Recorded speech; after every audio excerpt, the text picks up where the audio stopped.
अस्सलाम वालेकुम, मेरा नाम अली है।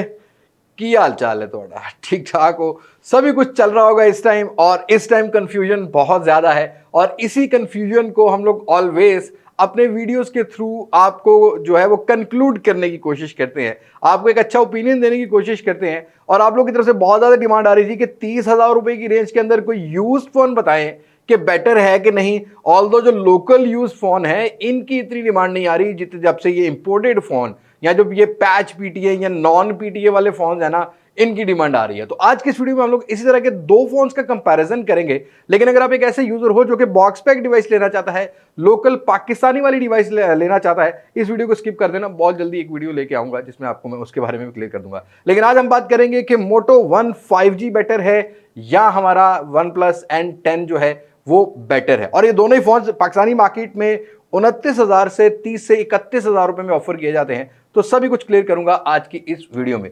वीडियो पसंद आती है लाइक शेयर एंड सब्सक्राइब के साथ ये जो लाल वाला बटन है इसको प्रेस कर लेना, क्योंकि बहुत सारा कंटेंट हम आपको डिलीवर करने वाले हैं। अब मैं आपको ज्यादा बोर नहीं करता, वीडियो शुरू करते हैं।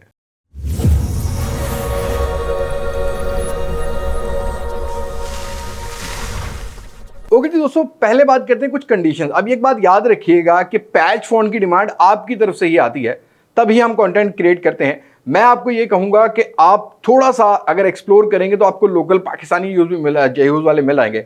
लेकिन मेरे कहने से बहुत सारा यूजर हटेगा भी नहीं, क्योंकि वो स्पेसिफिकेशंस जब आप मार्केट में जाते हो तो शॉपकीपर आपको स्पेक्स बता के एक अच्छा अपनी तरफ अट्रैक्ट करता है। स्पेशली इन दोनों फोन्स के अंदर जो 5G वाला फिगर आता है ना, उसको लेके कभी ना कभी दिल में आता है कि भाई 5G वाला फोन है तो ज्यादा अच्छा परफॉर्मेंस करेगा। बट ये बात याद रखिएगा, पाकिस्तान में अगले 2 या 3 साल जो हालात हो गए हैं, 5G आता हुआ नजर नहीं आता, तो 5G से ब्लैकमेल नहीं होना। बाकी सारी चीजों को कंपेयर करते हैं। सबसे पहले अगर बिल्ड और इन हैंड फील की बात करूं तो यस, यहां पर मोटरोला मुझे ज्यादा बेटर लगा है, क्योंकि ये थोड़ा सा आपको हैंडी साइज लगेगा। अब वन प्लस का फोन थोड़ा सा आपको जो है ना वो फील आती है कि चौड़ा फोन है। ऑल्दो दोनों ही फोन रियर साइड पर पॉलीकार्बोनेट का स्टफ लेके आते हैं, लेकिन मोटरोला में आपको जो ये 4 कैमरास का सेटअप मिलता है और साथ ही एक फ्लैश लाइट है, ये थोड़ी सी वाइब प्रोवाइड करता है एक लेटेस्ट लुक की।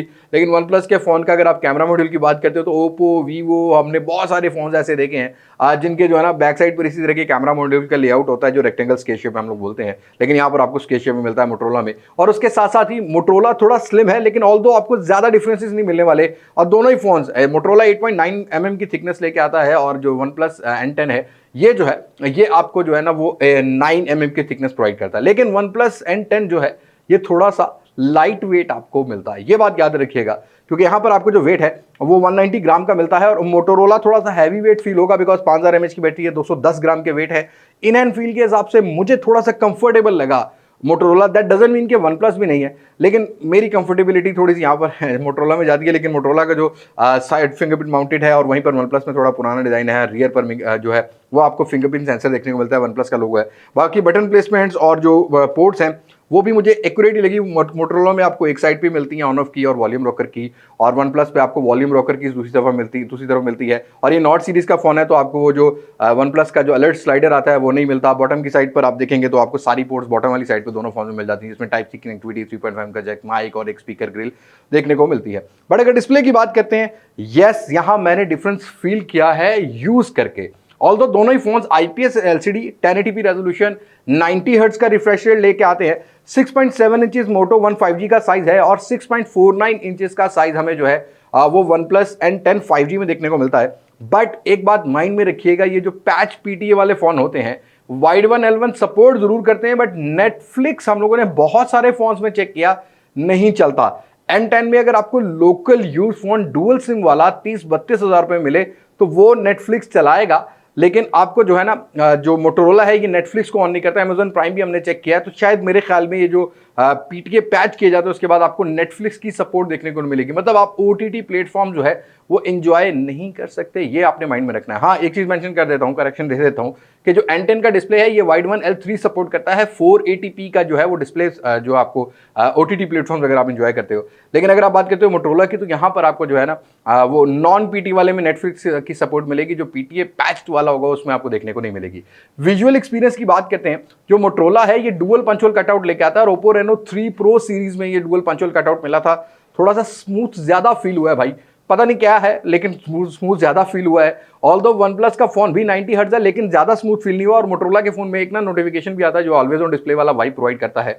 ग्लास बिल्ड क्वालिटी है फ्रंट साइड पर गोरिल्ला ग्लास की कौन सी जनरेशन है मोटरोला ने ये भी नहीं मेंशन किया हुआ, बट ये जो हमारा N10 है ये गोरिल्ला ग्लास 3 की प्रोटेक्शन लेके आता है। बेजल्स आपको मोटरोला में नोटिसेबल जरा कम मिलेंगे, और N10 में आपको चिन भी बड़े साइज की मिलती है, और साथ के साथ जो है ना वो आपको बेजल्स भी थोड़े से प्रोमिनेंट होते हुए मिलेंगे। तो डिस्प्ले कैटेगरी में मैं थोड़ा सा एडवांटेज देना चाहूंगा मोटरोला के फोन को, एक तो 28-29 रुपए का मिलता है ये भी आ जाए, दूसरा डुअल पंच होल कटआउट से फील आती है कहीं ना कहीं IPS पैनल का एक अच्छा डिस्प्ले हम लोग यूज कर रहे हैं। ऑल्दो जो स्मूथनेस है डिस्प्ले की वो मुझे मोटरोला की ज्यादा बेटर देखने को मिली है।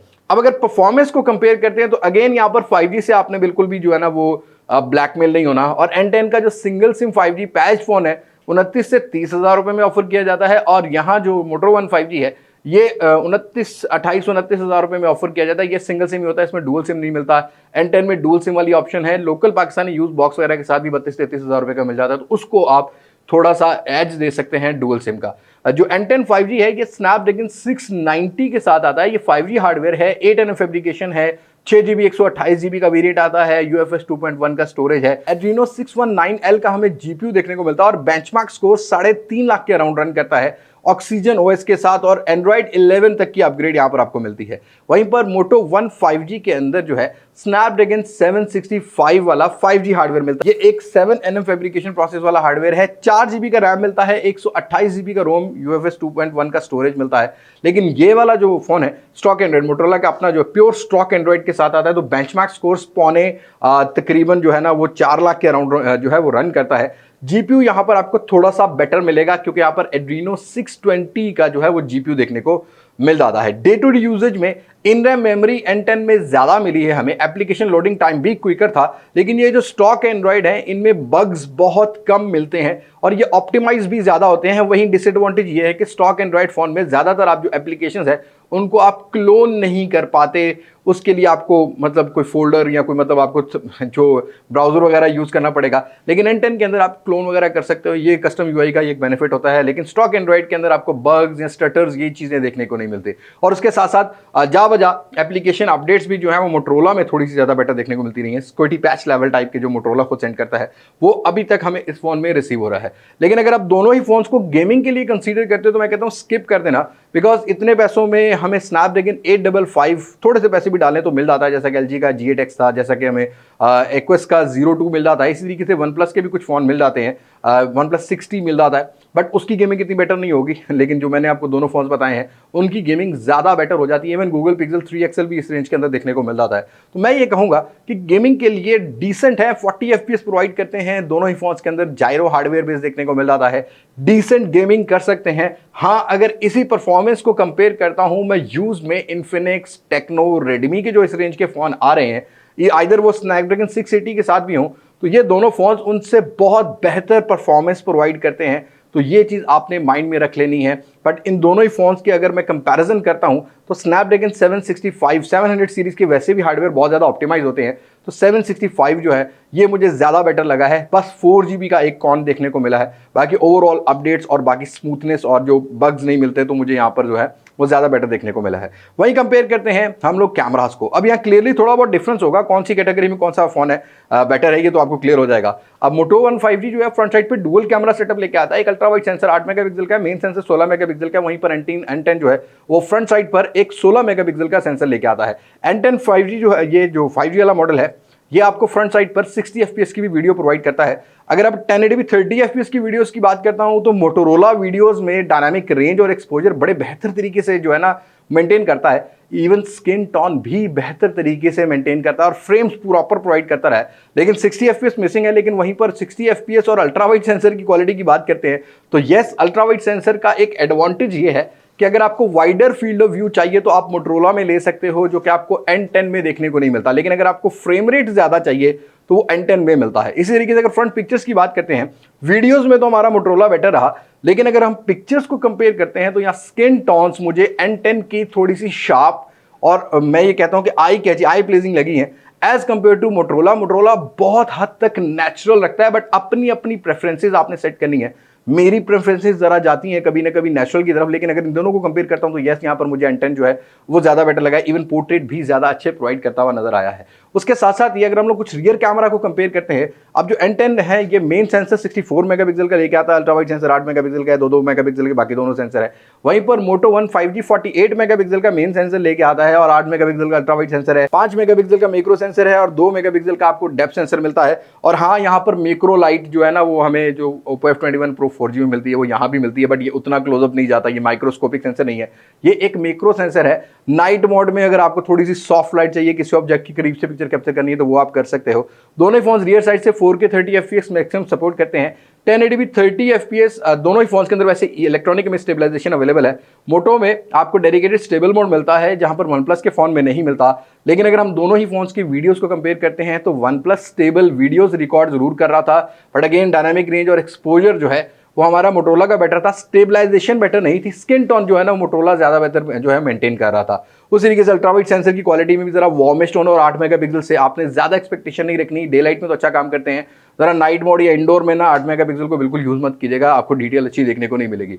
उसके साथ साथ ही हम लोग कुछ पिक्चर्स को बात करते हैं तो यहाँ पर जो डिटेल है वो क्लोजअप शॉट्स में कहीं ना कहीं मोटोरोला बेटर था, लेकिन अगर हम लोग मैक्रो सेंसर बहुत ज्यादा करीब जाके कैप्चर करते हैं तो वन प्लस का फोन ज्यादा बेटर काम करता हुआ नजर आया as compare to Motorola one 5G। और वहीं पर अगर हम पोर्ट्रेट्स को कंपेयर करते हैं तो एज डिटेक्शन का इश्यू नजर आया है मुझे मोटो वन 5G में। एजेस जो है ना वो ज्यादा शार्प नहीं रखता और कभी कभी भूल जाता है भाई, एज के अंदर थोड़ा सा आपको डिटेक्शन जो है ना वो जो आपका ऑब्जेक्ट है और आपका जो डेप्थ है उसके अंदर डिफ्रेंशिएट नहीं कर पाता।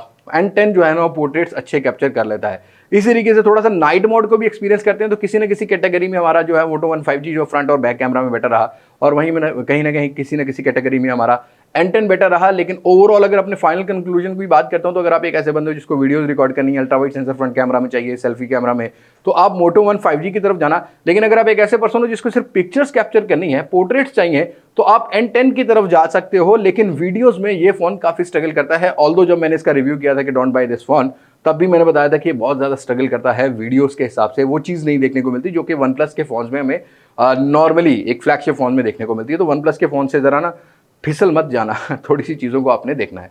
उसके साथ साथ ही बैटरीज की बात करते हैं तो 500 से 800 mAh आपको ज़्यादा देखने को मिलती है हमारे मोटो वन 5G में, जहाँ पर 5000 mAh की बैटरी है और 4300 mAh की बैटरी है हमारे N10 में। ये 33 वाट की फास्ट चार्जिंग सपोर्ट करता है, फास्ट चार्जिंग का एज जाता है वन प्लस के N10 को। लेकिन मोटोरोला जो है ये मैक्सिमम 15 वाट की फास्ट चार्जिंग सपोर्ट करता है। दोनों फोन्स टाइप सी के साथ आते हैं। बैटरी टाइमिंग की बात करूं तो ये जो OS है स्टॉक एंड्रॉइड, ये ज़्यादा बेहतर रहता है हमेशा से, टाइमिंग थोड़ी सी अच्छी प्रोवाइड करेगा, ऑप्टिमाइज है। लेकिन N10 भी हम लोगों ने नोटिस किया है कि बैटरी ज़्यादा ड्रेन नहीं करते। अब हमने 100% पे दोनों को फोन्स को चार्ज किया था, ऑलमोस्ट 1 घंटा 23 मिनट या 20 मिनट हम लोगों ने इनको जो है ना वो टेस्टिंग जो होती है डे नाइट की पिक्चर्स सिम नहीं हमने इंसर्ट की, बस हमने इनको जरा टेस्ट आउट करना था कि भाई कैमरास कैसा काम करते हैं यहाँ पबजी। तो ऑलमोस्ट जो है 30% डाउन की है, 30 to 35% डाउन की है N10 ने। लेकिन वहीं पर जो मोटो है इसने 40% डाउन की है।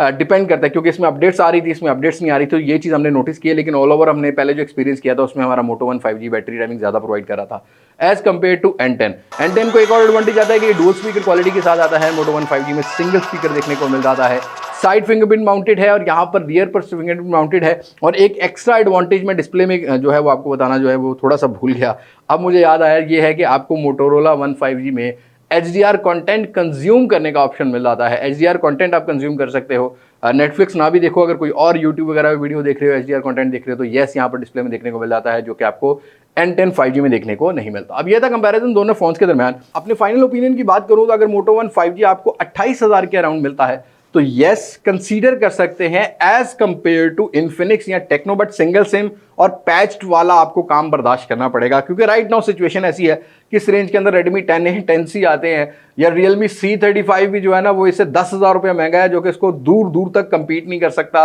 और N10 जो है ना वो N10 तो वैसे भी Realme 9i, Realme C3 और परफॉर्मेंस में Redmi Note 11 को कंपीट करता है, बट उसका डिस्प्ले ज़्यादा बेटर होगा। इसी तरीके से Oppo के 76 से 1000% बेटर है। इसी तरीके से Vivo की Y सीरीज़ के जो फ़ोन है Y21 या Y21T उन सबसे बेहतर परफॉर्मेंस प्रोवाइड करता है। तो अगर आप एक ऐसे पर्सन हो जो कि स्पेक्स के हिसाब से चीज़ लेते हो, एक्सपीरियंस के हिसाब से लेते हो, तो 28-29 रुपये में आप मोटो वन 5G को कंसीडर कर सकते हो। लेकिन N10 जिस प्राइस सेगमेंट में डुअल सिम चला जाता है, उस प्राइस सेगमेंट में पोको X3 भी आता है, उस प्राइस सेगमेंट में हमें और भी फोन्स मिल जाते हैं, वीवो का V21 मिल जाता है, ई मिल जाता है, या वीवो V20 मिल जाता है।